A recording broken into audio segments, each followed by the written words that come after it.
আসসালামু আলাইকুম, কেমন আছো সবাই? আশা করি যে যেখানে আছো সবাই অনেক ভালো আছো, সুস্থ আছো। আলহামদুলিল্লাহ, তোমাদের দোয়া এবং ভালোবাসায় আমার পরিবারের সবাই ভালো আছে। আলহামদুলিল্লাহ, আমিও ভালো আছি। তো প্রতিদিনের মতোই নতুন একটা ব্লগ নিয়ে চলে আসলাম। আমি তোমাদের বোন কোহিনুর। আর এই যে চলে আসছি ঢাকাতে চলে আসছি। ঈদ বোনের বিয়ে খেয়েই চলে আসছি ঢাকাতে। তো বাসায় এসে দেখি যে আমার বাসার কি যে অবস্থা করে রাখছে তোমার ভাইয়া, সেগুলোও তোমাদের সঙ্গে শেয়ার করব।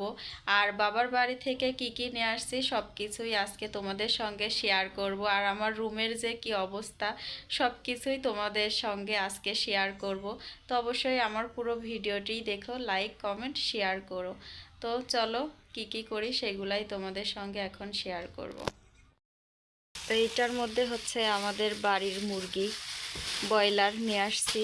আর এই যে এইটাতে আছে গরুর গোশ আর খাসির গোশ। এগুলা কিন্তু বাবার বাড়ি থেকেই দিছে।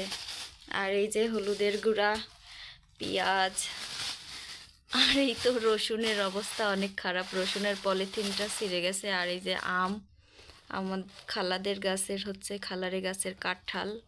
আর এইগুলার মধ্যে তো বেগুনার চাল কুমড়া আছে। আর এই যে আমার আব্বু ছেলের জন্য অনেকগুলা বিস্কুট দিছে।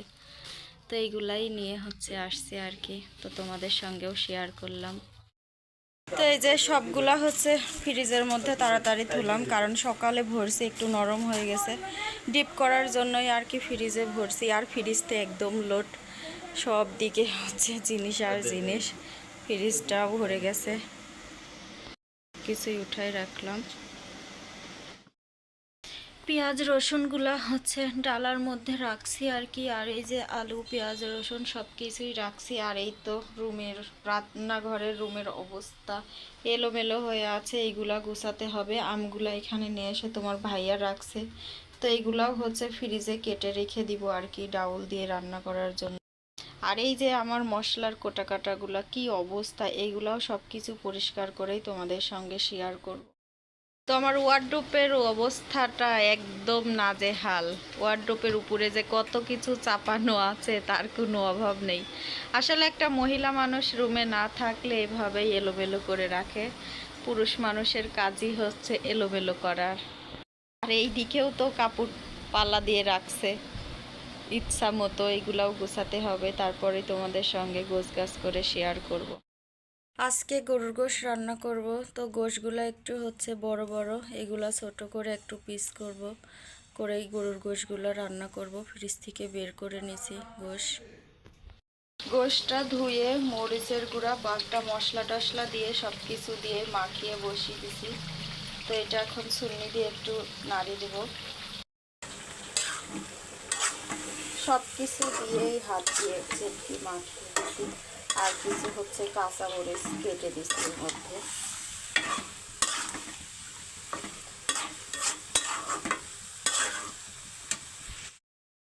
আর রান্না করতে করতে তো আমার অবস্থা অনেক খারাপ।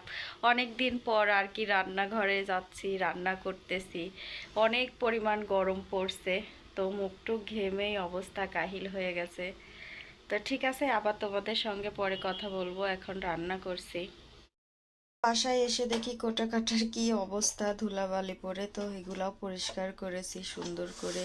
আর এইদিকে এই যে শরবত সাজি আর থালাগুলাও ধুয়ে রাখছি সুন্দর করে। তো এগুলার পানি ঝরে গেছে, এইগুলা কালকে রাত্রেবেলা ধুইছি আর কি। তো পানিগুলা ঝরে গেছে, এখন ধুয়ে দিব। সুন্দর করে এখানে রেখে দিলাম, এখানেই থাকে এইগুলা। রান্নার সময় শুধু নিয়ে নিয়ে রান্না করি। কষানোর জন্য যে পানিটা দিছিলাম ওই পানিটা শুকিয়ে গেছে। তো গোশটাও সিদ্ধ হয়ে গেছে, এখন ঝোলের জন্য আর কি পানি দিব। এই যে ঝোলের পানি দেওয়া হয়ে গেছে, এই পানিটা কমলেই রান্নাটা হয়ে যাবে। তো এখন একটু ঢাকনা দিয়ে ঢেকে দিব। রান্নাঘরে রান্না করা কমপ্লিট। অনেক দিন পর রান্নাঘরে নিজে হাতে রান্না করছি হাজবেন্ডের জন্য। তো 25-26 দিন পর আমি নিজে রান্না করছি আর বাসায় আসছি, তো এখন নিজের রান্না নিজেকেই করে খেতে হবে। বাবার বাড়িতে বা শ্বশুর বাড়িতে যখন ছিলাম, শ্বশুর বাড়িতে যদিও একটু নিজে রান্না করছি, বাবার বাড়িতে একদমই না। তো রান্না করা শেষ, আর অনেক পরিমাণ রান্না, রুমের মধ্যে গরম। তো রুমে আসছি, এখন হচ্ছে একটু ফ্যানটা দিয়ে বসবো। অনেক দিন পর রান্না করছি, ভালো লাগছে, কিন্তু মনটা অনেক খারাপ লাগছে, কারণ অনেক দিন পর বাড়ি থেকে আসছি। ঠিক আছে, সবাই ভালো থেকো, সুস্থ থেকো। আজকের মতো এ পর্যন্তই। আল্লাহ হাফেজ, আসসালামু আলাইকুম।